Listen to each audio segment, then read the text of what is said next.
उसे कैसे बताऊं, जैनियों को देव दर्शन विधि है ही नहीं।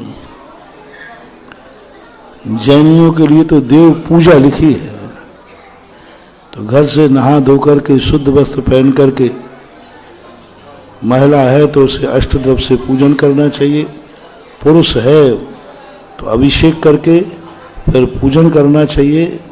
और दर्शन विधि उस पूजा के अंतर्गत आ जाती है। जो पूजा करता है उसके साथ दर्शन विधि आ जाती है। तो ऐसे भगवान के बड़े शुद्ध भाव से सुबह उठ करके शुद्ध वस्त्र पहनकर अष्टद्रव्य ले जा करके मंदिर में प्रवेश करना चाहिए। प्रवेश करते ही पैर धोने के बाद सबसे पहले मंदिर की वंदना करना चाहिए, यानी देरी पर पहुंचते ही अपना मस्तक झुकाना चाहिए। वो चैत्यालय की वंदना है, नौ देवताओं में चैत्यालय वंदन है। और देरी पर जाते ही ओम जय देव जय देव जय देव, नमोस्तु भगवान नमोस्तु भगवान नमोस्तु भगवान, निश्चही निश्चही निश्चही, ऐसा बोलते हुए आगे बढ़ना चाहिए। और जाकर के सबसे पहले मूल नायक भगवान को देखकर उनको जो द्रव्य आदि लिए हैं वो वहाँ पाटे पर रखकर एक नमोस्तु करना चाहिए। नमोस्तु करने के बाद फिर खड़े होकर के आप जो द्रव्य ले गए हैं उस द्रव्य को अर्घ्य बोलकर, मूल नायक का अर्घ्य बोलकर वो अर्घ्य चढ़ाना चाहिए। पुनः फिर बैठ करके नमोस्तु करना चाहिए।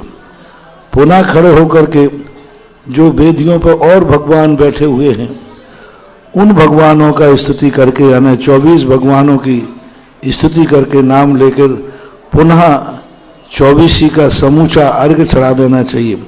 फिर एक बार बैठ के नमोस्तु करना चाहिए और उठ करके खड़े होकर के फिर कायेश्वर करना चाहिए।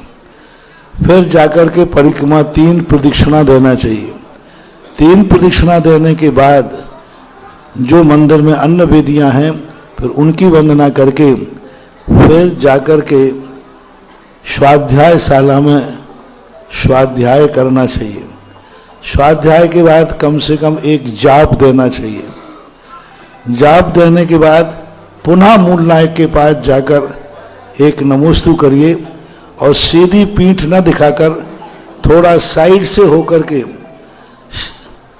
होकर दरवाजे पर आकर के पुनः एक बार भगवान की तरफ देखिए और बोलिए पुनः दर्शनम भूयात, हे भगवान हम पुनः दर्शन के लिए आवे। ऐसा आशीर्वाद लेकर के इस संक्षिप्त देव दर्शन की विधि है।